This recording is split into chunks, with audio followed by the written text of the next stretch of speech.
İyi günler arkadaşlar. Bugün sizler için araştırdık.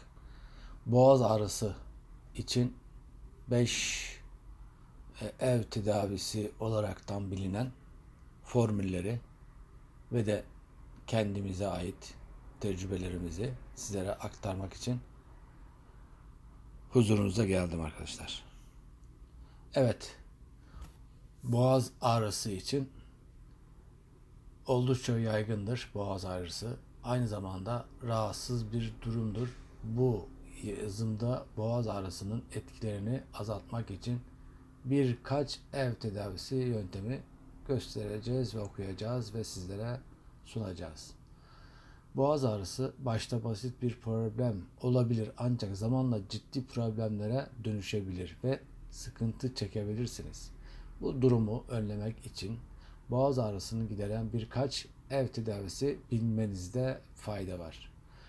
Boğaz ağrısı üzerinde çok fazla durulan bir sorun değildir aslında birçok kişi tarafından ama yine de düşünülüp üzerinde durulması gereken ve zamanında önlem alınmadığında daha büyük rahatsızlıklara yol açabilir.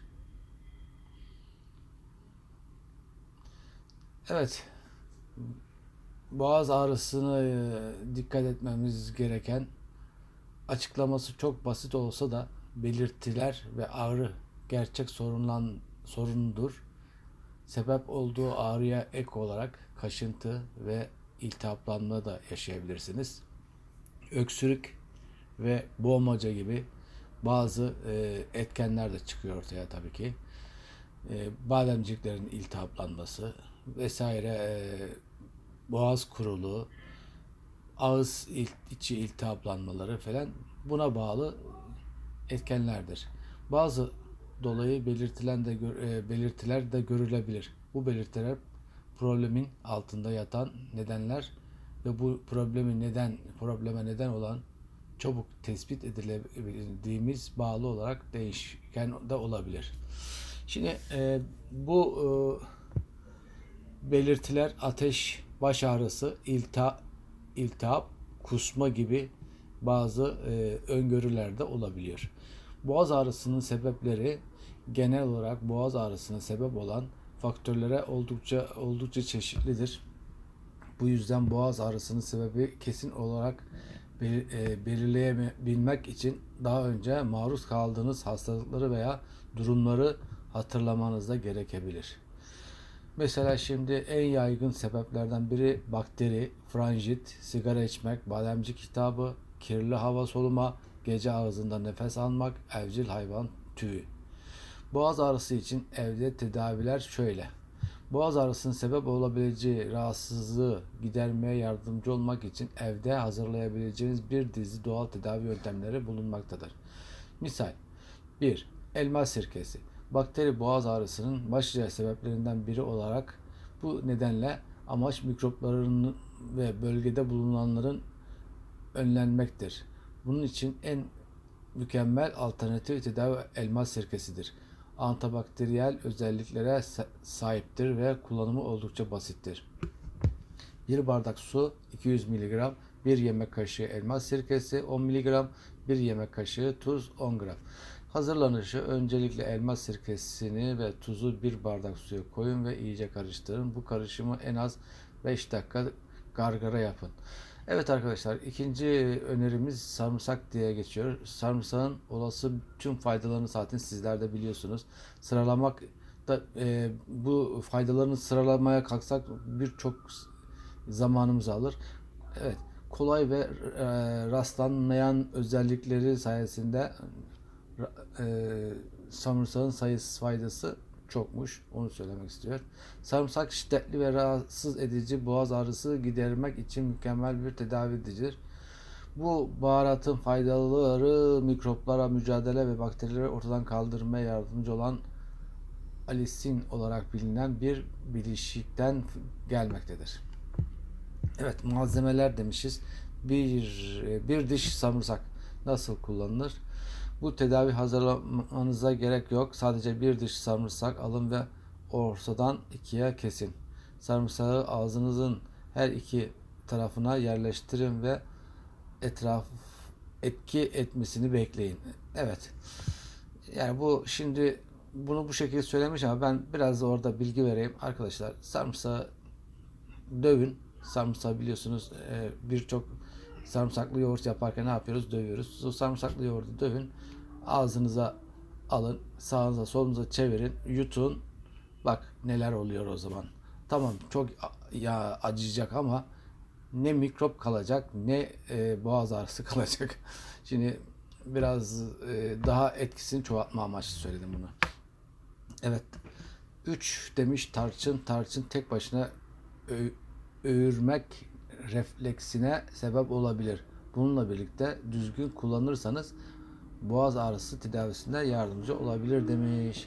Malzemeler: 1 yemek kaşığı karabiber, 1 yemek kaşığı tuz, tarçın, 1 yemek kaşığı toz tarçın, 1 bardak su. Evet, hazırlanışı: öncelikle toz tarçını ve karabiberi 1 bardak suda iyice karıştırın. Yaklaşık 1 dakika gargara yapın demiş. Evet arkadaşlar, papatya çayını yapıyor burada dördüncü olarak. Buna ek olarak papatya çayın başlıca özellikleri boğaz ağrılarını tedavi etmede yardımcı olabiliyormuş. Bu çay rahatsızlığı hafifleten kaslarda bir yumuşama oluyormuş. Papatya çayı aynı zamanda doğal bir antibakteriyel olarak da bilinir demiş arkadaşlar. Malzemeler: 1 bardak su, 1 yemek kaşığı papatya, 1 yemek kaşığı bal, 2 ya da 3 damla limon suyu demiş. Hazırlanışı: papatyaları kaynar suya atın ve 10 dakika demlemesine bırakın. Suyunu süzün. Balı ve limonu suyunu ekledikten sonra için. Evet, 5. olarak da bal demiş. Bal antibakteriyel özellikleriyle bilinen bir başka üründür. Sadece 1 yemek kaşığı tükettiğinizde boğazınızdaki rahatlamayı hissedeceksiniz. Ağrı çekmiyorsanız bile. Bu balı benim büyüklerim şöyle yapardı. Onu hemen ilave ediyorum. Limonu sıkıyordu bir bardağa, bir miktar, 2 çorba kaşığı kadar. Onun içine bal koyuyordu ve o balı koyduktan sonra güzel karıştırıyordu. O balla limon suyu öyle bir özdeşme yapıyor ki ondan sonra onu içiriyorlardı. Boğazda da ne bir şey kaldı, hiçbir şey kalmıyordu. Eskiden bizim ninelerimiz böyle yapıyordu. Evet, gelelim balın hazırlanışına gel. 1 bardak su, 2 yemek kaşığı bal demiş. Suyu ısıtın, 2 yemek kaşığı balı ekleyin ve iyice karıştırın. Bu içici olabildiğince sıcak içmek en iyisiymiş. Günde 3 defa deneyin demiş. Arkadaşlar, şimdi ben size burada yine hemen ilave ediyorum. Boğazımızın ağrılarını geçirmek için sadece burada 5 tane öneri vermişler. Sizin için araştırdık. Biz bunun üzerine ne yaptık? Limonla balı karıştıraraktan daha etkili bir hale getirdik. Samırsağı ezerekten ortadan kesmeyi önerdi. Biz de ne dedik? Bu sarımsağı ezin. Ezdikten sonra bunu ağzınızda sağınıza solunuza döndürün ve yutun dedik. Daha etkili olabilmesi için. Bir de şimdi burada biliyorsunuz 5 tane diye başladık ama dedim ki tecrübelerinden de faydalanacağız. Şimdi evet, nenelerimiz, büyüklerimiz bize öksürük olduğu zaman size şunu, bu da hani çok büyüklerimizden gelen bir görenek diyorum. Bunu bir kenara yazın. Pelin otu biliyorsunuz, pelin otu arattığınız zaman Google'da resmini de görürsünüz. Aktarıcılardan da onun kurutulmuşunu bulursunuz. Hatta bahçeniz varsa onu ekip çoğaltabiliyorsunuz da. İnanın öksürüğe bire bir. Biz bunu denedik. O öksürük böyle boğmacası olan öksürükleri falan anında kesiyor. Bir. İkincisi, bir de en büyük etken ne?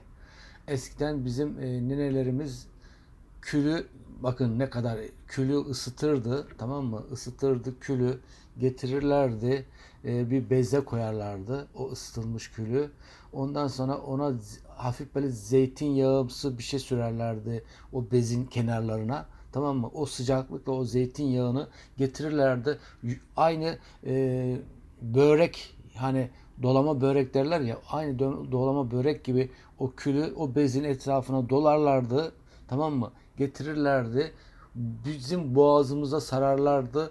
Bizim boğazımızda o sıcaklıkla, o yağın etkisiyle yumuşardı.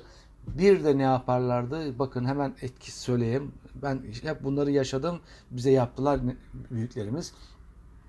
Bildiğimiz o zeytin, kara zeytinler var ya, hani biraz zamanında bunlar çok uygun, ucuzdu. Köylüler kendileri ürettiği için hemen aynı zeytini bir tavada ısıtıyorlardı. Tamam, bayağı bildiğimiz kara zeytin. Kara zeytini hafif yağlı onlar zaten.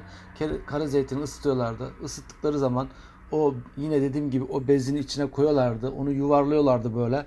Yuvarlanmış vaziyette boğazımıza getiriyorlardı onu. Doluyorlardı. Tabii aşırı sıcak olmamak şartıyla. Onun da boğazımıza o zeytinyağlı, o zeytinlerin kendisi de yani etki yapıyor herhalde. Çok faydasını görüyorduk. Eskilerimiz bunları yapıyordu arkadaşlar.